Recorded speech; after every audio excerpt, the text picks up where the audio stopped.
Chilli chicken না, chilli.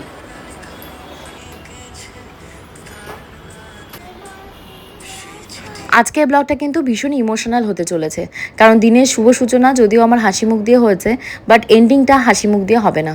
বাবা মা হুট করেই চলে গেল ব্যাঙ্গালোরে, রাতারাতি ফ্লাইটের টিকিট বুক করে। কি এমন বড়সড় রোগ ধরা পড়লো আমার বাবা মার, সেটা তো বলবোই। তার পাশাপাশি মেয়ের স্কুল বন্ধ না দিয়ে আমি বাপের বাড়িতে গিয়ে থাকতে পারবো না, কেন এত বড় একটা ডিসিশন নিলাম সেটা তো বলবোই। তার পাশাপাশি আজকে সারাদিন কিভাবে খেলাম, কিভাবে একার হাতে সংসার প্লাস বাবার দোকান প্লাস সমস্ত কিছু মেনটেন করলাম, সব মিলিয়ে আজকে ব্লগটাকে সাজিয়েছি।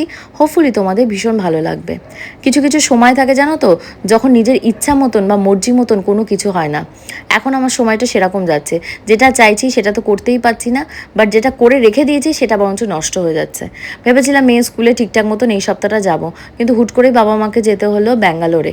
আমি না সঠিক জানিও না বাবা মা ব্যাঙ্গালোরে গেছে কি চেন্নাইয়ে গেছে কি, মানে কত দিনের জন্য গেছে। কারণ ওই সমস্ত ব্যাপার নিয়ে আমি যে নার্চার করব, দেখবো, শুনবো, আমার ইনভলভমেন্ট কোনো দিনই ছিল না। কারণ বাবা আর মা এই ব্যাপারটা যেহেতু, বিশেষ করে আমার বাবা যেহেতু এই ব্যাপারটা বোঝে, আমি কখনোই নাক গলাইনি বা বাবা মাকে বলতে যাইনি যে তোমরা কেন অত দূর দূরান্তে গিয়ে ট্রিটমেন্ট করাবে। আমাদের কলকাতাতে কি কম ভালো ভালো ডাক্তার আছে? বা ওই চেন্নাইয়ে যে সমস্ত ডাক্তার রয়েছে তারা তো মাঝে মধ্যেই কলকাতা, মানে বড় বড় হসপিটালগুলো ভিজিট করে, সেখানে দেখালেই তো হয়। কিন্তু তারা যেটা ভালো মনে করে, আমাদের গুরুজন, তাদের যেহেতু রোগ ব্যাধি, তারা সঠিক ডিসিশন তাদের জন্য নেবে। সেখানে আমার মনে হয় না আমার কোনো ওপিনিয়ন দেওয়ার প্রয়োজন আছে। তো এই সমস্ত দিকগুলো আমার বর লিটিল গোল্ডের বাবা ওই দেখে দেয়, মানে ডাক্তার বুকিং থেকে শুরু করে ফ্লাইটের টিকিট বুকিং থেকে সমস্ত কিছু। তো আমরা যখন ওই যে দার্জিলিংয়ে গেলাম না, তার পরপরই আসার পরপরই মা বাবা বলছিল মায়ের কোমরে ব্যথাটা প্রচণ্ড মাত্রায় বেড়ে গেছে। এত মানে মায়ের কোমরের ব্যথা বেড়ে গেছে, মা ঠিক মতন বসতে পারে না। কিভাবে যে মা দোকানে বসে থাকে ঠাই, মানে চেয়ারে, মানে হাই চেয়ারে বসতে পারবে, বাট নিচু কোনো জায়গায় বসতে পারবে না। বিশেষ করে মেঝেতে বসতে তো ডাক্তার বারণই করে দিয়েছিল। তোমরা হয়তো অনেকেই জানো, যখন আমার 5 মাসের স্বাদ হয়েছিল তখন সদ্য সদ্য আমার মায়ের মানে কোমরে অপারেশন হয়েছিল। তো অপারেশন করে মা প্রায় সেই কোমরে বেল্ট বেঁধে আমার 5 মাসের স্বাদ খেতে আমার শ্বশুরবাড়িতে এসেছিল। ওই স্বাদটা আমার ছোটো ননদ দিয়েছিল নিরামিষভাবে, বাড়িতে বৈষ্ণব সেবার মাধ্যমে। তো সেই সমস্ত দিনের কথা আজকে প্রচুর মনে পড়ছিল, যে দেখতে দেখতে দেখো 3টে বছর হয়ে গেল, কিন্তু আমার মা কিন্তু সেই অপারেশন করেছে কোমরের, যে কে সেই যে কোমরে ব্যথা ছিল, কোমরে ব্যথা যেন আরও বেড়ে গেছে, খচখচ করে কোমরের ভেতর। হয়তো বাড়িতে বয়স্ক মানে যারা থাকে তাদের হয়তো এই রোগটার সাথে অনেকেই রিলেট করতে পারবে। কি যে একটা রোগ, না ছাতা কোনো নাম আছে, না ডাক্তার ঠিক মতন ধরতে পারে, না ঠিকঠাক মতন ট্রিটমেন্ট হয়, না ঠিকঠাক মতন ওষুধ খেলে তার কিওর হয়। তো যাই হোক, লিটিল গোল্ডকে নিয়ে আজকে সকাল সকাল স্কুলের জন্য বেরিয়ে গেছি।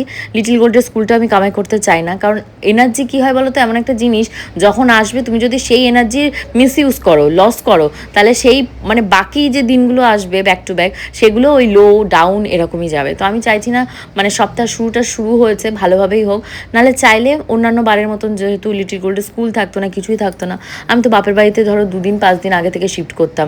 আর তোমরা হয়তো লক্ষ্য করলে দেখতে পাবে, যারা রেগুলার আমার ভিডিও দেখো, আমার কিন্তু বাপের বাড়িতে যাওয়া থাকা সমস্ত কিছু কমে গেছে। এটা আমার পার্সোনাল ওপিনিয়ন। হয়তো বাইরে থেকে যারা দেখছো তারা তো বলবে না প্রত্যেকদিনই তো বাপের বাড়িতে যাও, সে যেটা যার বলা সে তো বলবেই। আমি আজকে সেই মুডে নেই যে আজকে এক্সপ্লেনেশন কাউকে দেবো। তো লিটিল গোল্ডকে নিয়ে স্কুল থেকে চলে এসেছি। আজকে লিটিল গোল্ড একটুও বায়না করেনি। লিটিল গোল্ডের ফ্রেন্ড সংস্কৃতা লাস্ট ধরো 3-4 দিন ধরে আসবে না, কারণ সংস্কৃতারা একটু ঘুরতে যাচ্ছে।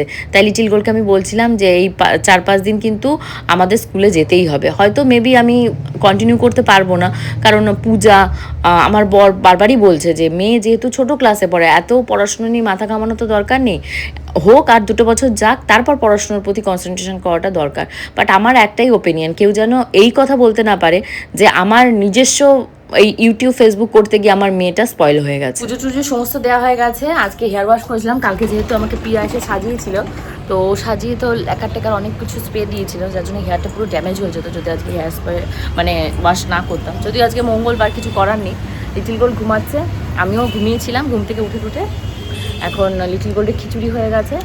আর দোকানে যেতে হবে, পূজা ফোন করেছে, পূজা হলো পূজার দোকানের, ওটাকে বলো কী করতে গেছে, ও লাইট টাইট কিনতে গেছে। ওরা চাঁদনিতে যাবে বলেছিল, যেহেতু বাবা মা চলে গেছে চেন্নাই, ওদের আর চাঁদনিতে যাওয়া হয়নি, ওরা মানে লোকাল স্টোর থেকেই কিনছে। আমিও ভেবেছিলাম ওদেরকে বলবো চাঁদনিতে গেলে আমায় বলতে, আমিও গিয়ে আমার যা যা ধরো ঘরের জিনিসপত্র টুকটাক লাগবে সেগুলো নিয়ে আসবো। তা আর ওরাও যায়নি যেহেতু, আমি আর বলে চলে নিই। জামাকাপড়গুলো সব ভিজে, কি ভিজে দেখো, এখন এইভাবে মেলে রেখে দেবো যেগুলো যেমন আছে। আর খাওয়া দাওয়া বলতে আমি এখন একটু ভাত খাবো, খেয়ে বেরোবো। তোমাদের গপুদা বলেছে উনি খাবে না, উনি ওনার মতন খেয়ে নেবে, তাহলে টেনশন নেই।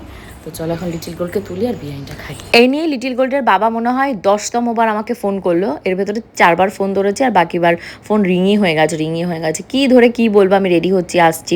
অ্যাকচুয়ালি কী হয়েছে বলো তো, এসে যেহেতু আমি একটু টায়ার্ড ছিলাম, শুয়ে পড়েছি। এসেই ঝপাঝপ ছাদে গেছি, লাফালাফি করে ভিডিও করেছি। তা বাদে মানে এত পার্সেলের অর্ডার দিয়ে দিয়েছি, আমি বুঝতে পারিনি যে বাবা মা থাকবে না। তো সেই সমস্ত পার্সেলগুলো খুলতে হবে, রিটার্নের পলিসি থাকে, যদি বাজে হয়, ভাঙাচোরা টুটা ফুটা আসে, ছেঁড়া ফাটা আসে, রিটার্ন করতে হবে, প্রচুর হেডেক। আমি পরে কালকে ভেবেছি একটু এসে স্কুল থেকে আধা ঘন্টা টাইম নেব, নিয়ে কয়েকটা পার্সেল আনবক্সিং করব। আর ওই বলতে বলতে লিটিল গোল্ডের বাবা যেই ফোন করেছে, আমি কোনো রকমভাবে ওই বিরিয়ানি গরম করেছিলাম, খেয়ে আবার দৌড় লাগিয়েছি। লিটিল গোল্ডের বাবারও খিদে পেয়ে গেছে মেবি, কারণ যখন উনি গেছে দোকানে তখন আমি খাচ্ছিলাম সকালবেলা। তো আমি ওনাকে বললাম যে আমার তো নিরামিষ, আমি ভেজ বিরিয়ানিটা খাচ্ছি, তুমি চিকেন দিয়ে ভাত দিয়ে খেয়ে নাও। খাইনি যখন, ব্যাস ভালো হয়েছে, আমি তো বলবো ঠিক হয়েছে। এরকম মানুষের সাথে এরকমই হওয়া উচিত, হাতের লক্ষ্মী যারা পায়ে ঠেলে। মা লক্ষ্মী স্বয়ং এসে বলছে যে আমি অন্যরূপে এসেছি, খাও। তো লিটিল গোল্ডের বাবা এরকমই, যখন আমি ভাত বেড়ে নিয়ে ঘন্টার পর ঘন্টা বসে থাকতাম, খেতে আসতো না। আর এখন মানুষটার এমন দশা হয়েছে, আমি খেতেই ডাকি না। মানে মানুষের চলে আসে না ব্রিটিশ না, যে আমি কতক্ষণ না খেয়ে বসে থাকবো, 5টা 5:30 পর্যন্ত আমি না খেয়ে খেয়ে বসে থাকতাম। এমনও দিন গেছে, তোমরা ভিডিও খুললে এভিডেন্স আছে। আমি এমনি এমনি বলতে আসি না বা বক বক করতে আসি না। তো যাই হোক, ওসব কথা বাদ দাও, আমি পজিটিভভাবেই বলছি। তো এখন দোকানে রয়েছি। আজকে হলো আমার দিনটা একটু অন্য রকমের। সেই প্রিয়াঙ্কা যে হলো ধরো আরও 10 বছর আগে থেকে দোকানে আসছে, দোকান মোছামুছি থেকে শুরু করে, দোকানের সমস্ত কম্পিউটারের কাজকর্ম করার থেকে শুরু করে, সন্ধে লাগানো থেকে শুরু করে, জল ছেটানো থেকে শুরু করে সমস্ত কিছু করতাম। আর প্রেসক্রিপশন তো সার্ভ করতাম, যেহেতু আমি ফার্মাসিস্ট নিয়ে তখন পড়াশুনো করতাম, আমি তখন ফার্মাসিস্ট হইনি। তো সেই রকম একটা দিন ছিল। তাই আমি জিজ্ঞাসা করছিলাম, সন্ধেবেলা তোমরা এখন সন্ধে লাগাও না? বলছে যে না, সন্ধেবেলা সন্ধে লাগানো হয় না, আমার বাবা হাতে করে সকালবেলাতেই ধূপকাঠি ধূপ ধুনো টুনো জ্বেলে দেয়। তো সন্ধেবেলা ওরা আজকে চা নিয়ে এসছে, চায়ের সাথে তোমার বিস্কুট নিয়ে এসছে, নিমকি নিয়ে এসছে। কি করছিলি বল একটু।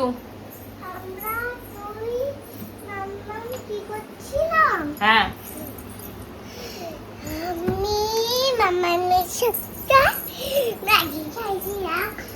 আস্তে দাঁড়িয়ে বলো। আর আমি মোবাইল দেখেছিলাম ফার্স্টে, তারপরে আমি হারিয়েছিলাম ওখানে যাওয়ার সময়।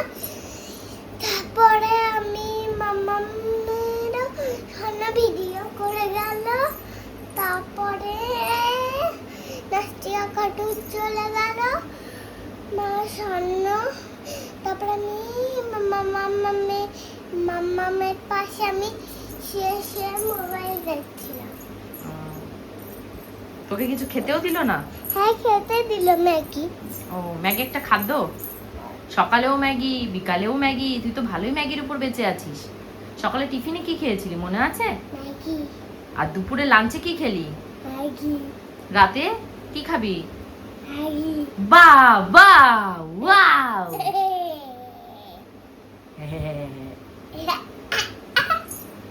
লজ্জাও করে না।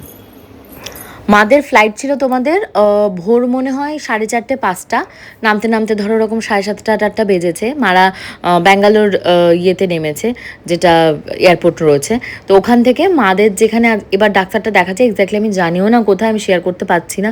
মানে তোমাদের লিটিল গোল্ডের বাবার কাছে শুনবো কি আমার বাবা মার কাছে শুনবো, আমার না সেই সুযোগটাও নেই। যে তারা ডিসিশান নিয়েছে, তারা যাক, আমার আর ইনভলভ হয়ে লাভ নেই। কি ডাক্তার বললো, কি রিপোর্ট আসলো, সেগুলো যখন জানতে পারবো জানাবো। যাই হোক, রাগ করে লাভ নেই, আমি আবার লিটল গোল্ডের বাবার কাছ থেকে শুনে সঠিকটা তোমাদেরকে জানাবো যে কোন হসপিটালে ডাক্তার দেখাচ্ছে। তো মা বললো মাদের 4 ঘন্টা বাস জার্নি করে লিটারেলি সেই ব্যাঙ্গালোর ইয়ে থেকে, এয়ারপোর্ট থেকে যেতে হয়েছে সেই হোটেল বা যেখানটায় হসপিটালটা রয়েছে। তো মা তো একদম কাহিল অবস্থা, বমি করতে করতে। তারপর কোনো রকম গিয়ে মা এখানটা থেকে, তোমরা জানো না, ইভেন চাল ডাল হলুদ লবণ সব টেনে নিয়ে গেছে, ঘি অয়েল এগুলো তো অ্যালাউ করে না, তো ওগুলোকে রেখে গেছে। তো বাবু ওখানে গিয়ে কিছু কিছু ডিম ঠিম তেল ঠেল যা যা লাগবে কিনে নিয়ে এসছে। মারা আজকে খিচুড়ি খেয়েছে। তো মা যখন ব্লগিং করতো না, তখন আমি মাকে বলে দিতাম, মা তুমি আমাকে ভিডিও করে পাঠাবে, আমি অ্যাড করে দেবো। আর এখন যেহেতু মা ভিডিও বানায়, ফেসবুকে স্বপ্না সাহা সার্চ মারলে মা ব্যাঙ্গালোরে গিয়ে কী করছে, বাবার মা মিলে কোথায় ডাক্তার দেখাচ্ছে, সব আপডেট তোমরা পেয়ে যাবে। তো এত আমার কান্না পেয়েছে আজকে, জানো না তো, ফ্রিজটা খুলে মায়ের, যে কত মানে মানুষ কত মায়া মমতা না থাকলে তার সন্তানের প্রতি মানে রান্না করে রেখে গেছে এক গামলা ভাত, তারপর তার সাথে ইলিশ মাছ ভাজা মানে লিটিল গোল্ডের জন্য রেখে গেছে, চিংড়ি মাছ ভেজে রেখে দিয়ে গেছে, ইলিশ মাছের ঝোল রান্না করে রেখে দিয়ে গেছে, যেটা লাস্টের দিন তোমাদের গপুদা কিনে দিয়েছিল। স্বর্ণ পূজা আগের দিন ইলিশ মাছ খেয়েছিল না, শুধু খাসির মাংস দিয়ে খেয়েছিল জামাই ষষ্ঠীর দিন। তো আমার খুব মানে খারাপ লাগছিল যে আমার মা আমাদের জন্য যেটুকু করে এখনো পর্যন্ত, আমি কিন্তু অতটাও ইমোশনালি লিটিল গোল্ডের জন্য হয়তো করতে পারি না। সারাটা দিন বক চিৎকার চেঁচামেচি করতে থাকি আমার বরের ওপর, মেয়ের ওপর, মাঝে মধ্যে দুঃখ হয়, মাঝে মধ্যে রাগও হয়, নিজের ওপর রাগ হয় যে আমার লাইফটা আগে অনেক ভালো ছিল, অনেক ভালো ছিলাম আমি। ওই আমার ননদদের নিয়ে গসিপ করতাম, পূজার সাথে পিএমপিসি করতাম, ঝুনু কাকির সাথে আড্ডার আসর হতো, ওইটাই আমার জন্য বেস্ট ছিল। এই সোশ্যাল মিডিয়া, এই টাকা ইনকাম, এইগুলো আমি কোনোদিনও আমার স্বপ্ন ছিল না। কারণ আমি প্রথম থেকেই লিটিল গোল্ডের বাবাকে একটা কারণেই বিয়ে করেছিলাম, কারণ এদের প্রথম ক্রাইটেরিয়া এবং লাস্ট ক্রাইটেরিয়া এটাই ছিল, আমাদের ঘরের বউ দরকার, টাকা ইনকাম করা বৌমা দরকার নেই, ঘর সংসার বাচ্চা কাচ্চা এই সমস্ত দেখবে। তো আমি আমার ভীষণ ভালো লেগেছিলো, কারণ আমি ভীষণই ল্যাথখোর ছিলাম, টাকা ইনকাম করব, উপার্জন করব, নিজের টাকায় এটা করব ওটা করব, হামবড় ভাব দেখাবো, বা যাই হোক সেলফ ইন্ডিপেন্ডেন্ট হবো, এটা আমার মাথাতে কোনোদিনও এসেছিলো না।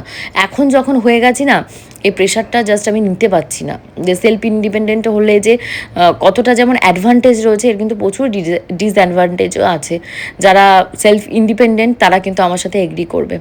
এবার যাই হোক, আমি ওখানে থেকে চলে এসেছি, মায়ের সাথে রাতের বেলা ফোন করেছিল, আমার আর কথা হয়নি, লিটিল গোল্ড ঘুম পাড়াচ্ছিলাম, তারপর লিটিল গোল্ডের বাবা ডাকছিল, আমি দরজা ছিটকেনে দিয়ে দিয়েছি যে তাড়াতাড়ি মেয়েকে ঘুম পাড়াতে না পারলে কালকে স্কুলে যেতে পারবো না, ওই ল্যাদ খাবো, আবার স্কুলে যাওয়া হবে না, আবার দুদিন পিছিয়ে পড়বো।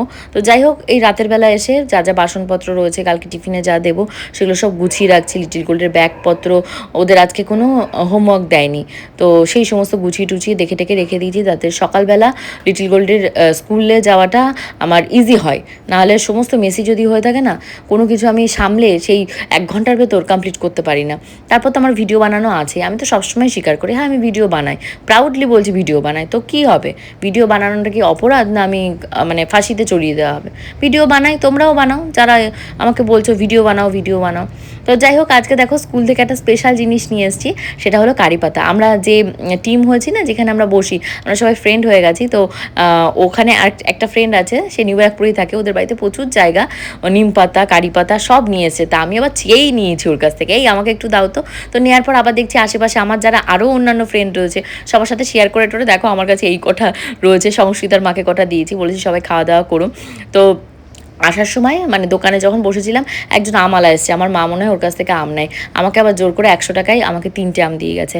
একটা আমি সিকিউরিটি গার্ডকে দিয়ে এসেছি যখন ওপরে উঠেছি, আর আরেকটা আম কেটে তোমাদের লিটিল গোল্ডের বাবাকে দিয়েছি, আর আমি একটু খেয়েছি, আর একটা আম রেখে দিচ্ছি, কালকে তোমাদের লিটিল গোল্ডের বাবাকে কেটে দেবো। হাজব্যান্ডের ওপর যে আমি সবসময় চেঁচাই, এটা দেখতে হয়তো মনে হয় যে আমি চেঁচাই, আমি চিটচির করি, অত্যাধিক মাত্রায় ইয়ে করি, বরকে ট্যাকে গুজে রেখেছি, এরকম ব্যাপার না।